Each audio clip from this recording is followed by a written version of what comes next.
So it is official, Samsung Galaxy S22 Unpacked has just finished. The devices are now official. So here is everything you need to know about the S22 range.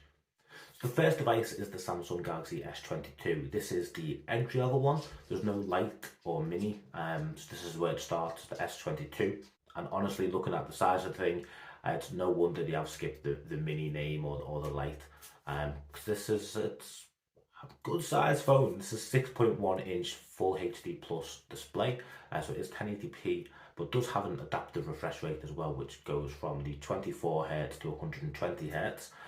So adaptive refresh, so it's obviously going to use that 120 when it needs it, but it's going to go all the way down to 24 when it doesn't, which will help save battery life, hopefully. I'll come to that in a minute. Look, Samsung displays are always top notch, so I'm sure there's nothing to worry about with this one. I'm sure it's going to be great. It is kind of a shame not to see quad HD display as standard these days.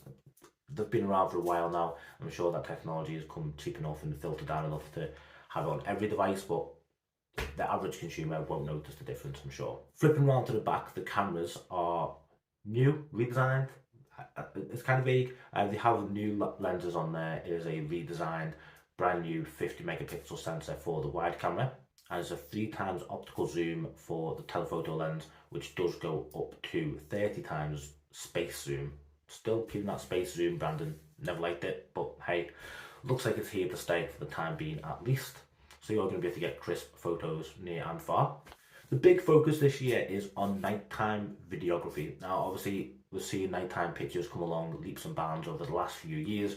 Everyone's kind of like pushed that to a new level, every smartphone. I think really we first started seeing it with Huawei phones. They were the first to kind of do really good nighttime photography. Then the Pixel took that further. The iPhone got a lot better at it as well. But video, because it works in a different way, it's kind of still being really bad. There's no way it's been improved. As good as the pictures got, videos still stayed blurry and horrible at night, just a mushy mess. Now, it'd be interesting to see what Samsung will manage to do, because it works in completely different ways than taking pictures. With pictures, you have the whole long exposure.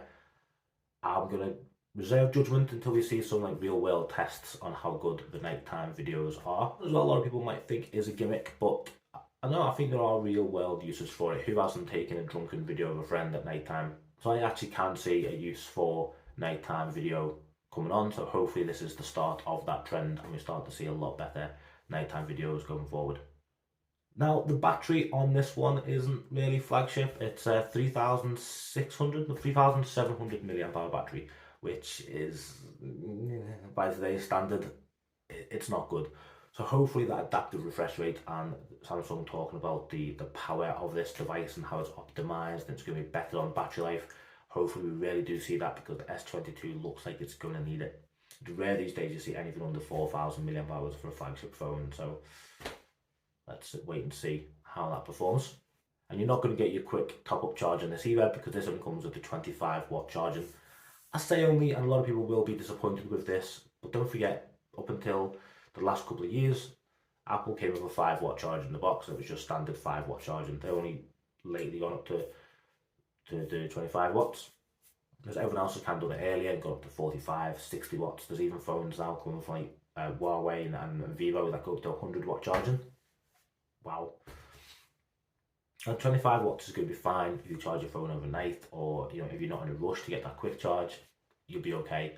And again, 3,700 milliamp hours probably will charge up quite quick anyway, because it's not going to take a lifetime to get to that 100%.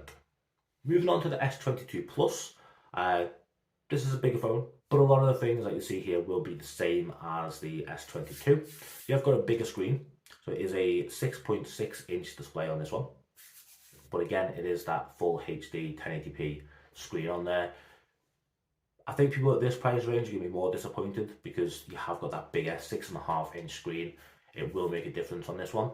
And again, the adaptive refresh rate is the same as the S22, 24 to 120 Hz refresh. So again, it's better than what it used to be, but it could have done better, which we will see in a moment.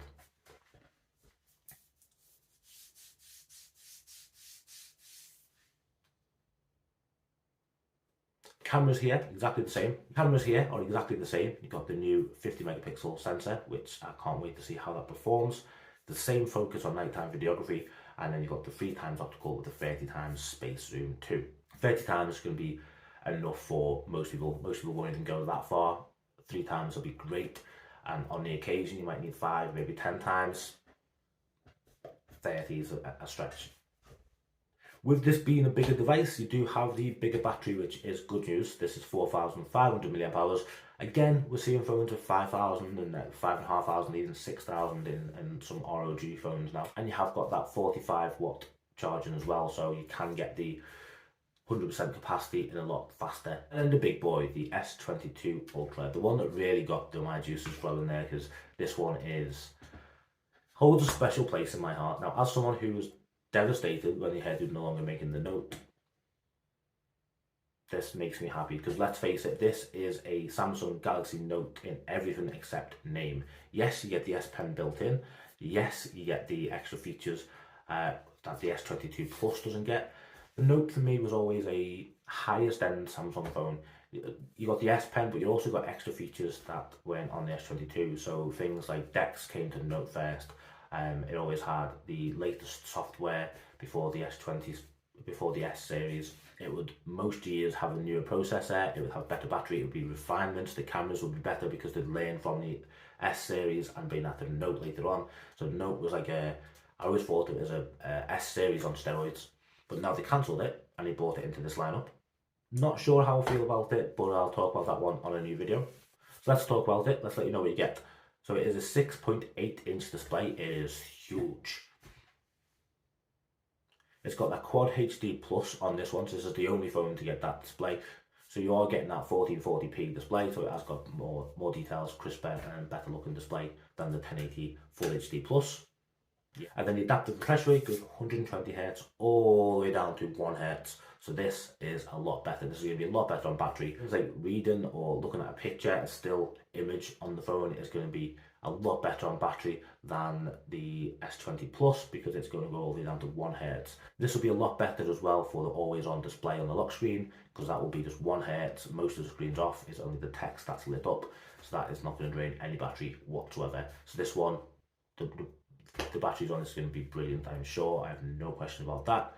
It's also a bigger battery as well. You get 5,000 mAh, so you know, this is more like what we used to see from other manufacturers at the high end.